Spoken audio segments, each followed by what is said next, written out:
Welcome to NG Stories. Please like, share and subscribe for more amazing videos.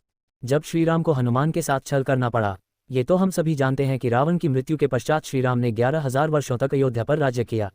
उसके पश्चात उन्होंने निर्वाण लिया और अपनी लीला समाप्त की। लेकिन रामायण के कुछ संस्करणों में हमें एक और बड़ी ही रोचक कथा जानने को मिलती है। कथा के अनुसार श्री राम को राज्य करते हुए 11,000 वर्ष बीत गए थे। उनकी कृपा से महाबली हनुमान भी चिरंजीवी बन चुके थे और कल्प के अंत तक जीवित रहने वाले थे। वही श्रीराम के मुख्य द्वार के रक्षक भी थे। श्रीराम द्वारा त्यागे जाने के बाद उन चारों भाइयों में सबसे पहले लक्ष्मण ने अपने शरीर का त्याग किया। लक्ष्मण और देवी सीता के ना रहने के कारण श्रीराम का मन भी संसार से उचट गया। इसी कारण उन्होंने अपनी लीला समाप्त करने का निर्णय लिया। मनुष्य रूप में थे तो मृत्यु को अंगीकार करना उनकी लीला का अंतिम चरण था। यही सोचकर उन्होंने यमराज को आमंत्रित किया। यमराज आए तो सही, किंतु जब उन्होंने द्वार पर पवन पुत्र को देखा तो सोच में पड़ गए कि अब श्रीराम तक कैसे पहुंचा जाए। हनुमान किसी भी स्थिति में मृत्यु को अपने प्रभु तक पहुंचने नहीं दे सकते थे और उनसे युद्ध कर अंदर जाना किसी के वश की बात नहीं थी। ये बात यमराज ने श्रीराम को बताई। जब श्रीराम ने ये सुना तो उन्होंने हनुमान जी को बुलाकर बहुत समझाया कि जिसने भी जन्म लिया है उसकी मृत्यु आवश्यक है, अतः अब वे हट छोड़ें और उन्हें इस संसार का त्याग करने दें। किंतु बजरंगबली ने जब ये सुना कि उनके प्रभु अब इस मृत्युलोक का त्याग करने वाले हैं, वे अत्यंत व्याकुल हो उठे। अब तक उन्हें पता चल ही चुका था कि यमराज द्वार से प्रवेश करना चाहते हैं, इसीलिए वे और तत्परता से पहरा देने लगे। इससे श्रीराम के निर्वाण में विलंब होने लगा। श्रीराम ये जानते थे कि जब तक हनुमान द्वार पर हैं उनका निर्वाण लेना असंभव है। इसी कारण उन्होंने हनुमान को छल से अपनी माया से अवगत कराने का निश्चय किया। एक दिन जब हनुमान श्रीराम के समक्ष थे, श्रीराम ने जानबूझकर अपनी अंगूठी भूमि के एक छिद्र में गिरा दी।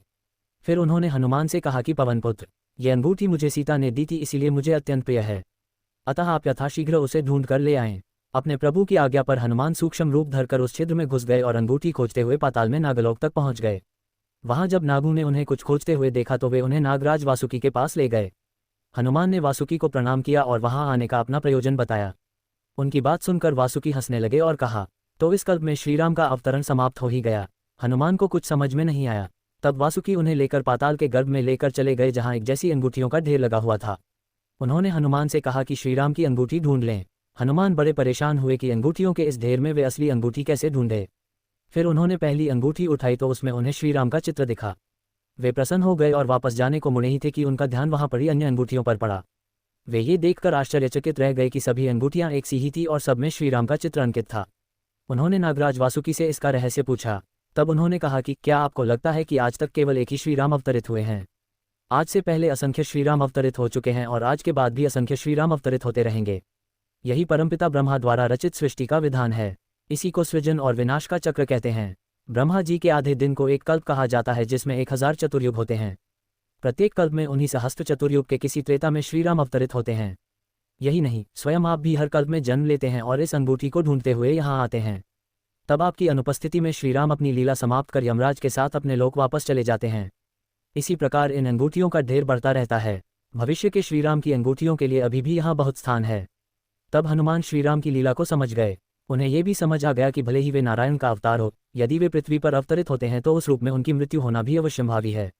यदि ईश्वर स्वयं अपने बनाए विधान का उल्लंघन करेंगे तब सृष्टि में अराजकता व्याप्त हो जाएगी। हनुमान के मन की व्यथा समाप्त हो गई और वे पुनः वापस धरती लोक पर आ गए। वहां आकर उन्हें पता चला कि श्रीराम अपने दोनों भाइयों के साथ निर्वाण ले चुके हैं। साथ ही साथ जिन देवताओं के अंशों ने पृथ्वी पर अवतार लिया था वे भी पुनः अपने लोक लौट चुके थे। श्रीराम के बिना हनुमान को वो पृथ्वी अच्छी नहीं लग रही थी, किंतु उन्हें यह समझ आ गया कि कदाचित इसी कारण श्रीराम ने उन्हें कल्प के अंत तक जीवित रहने का वरदान दिया था, ताकि वे उनकी कथाओं का प्रचार प्रसार करते रहें। चिरंजीवी हनुमान आज भी इस लोक में उपस्थित हैं और सृष्टि के अंत तक राम कथा भी उनके साथ उपस्थित रहेगी। इस तरह राम हनुमान को इस धरती पर छोड़कर चले गए। ऐसे ही हमारे साथ जुड़े रहे। हमारी वीडियो देखने के लिए धन्यवाद।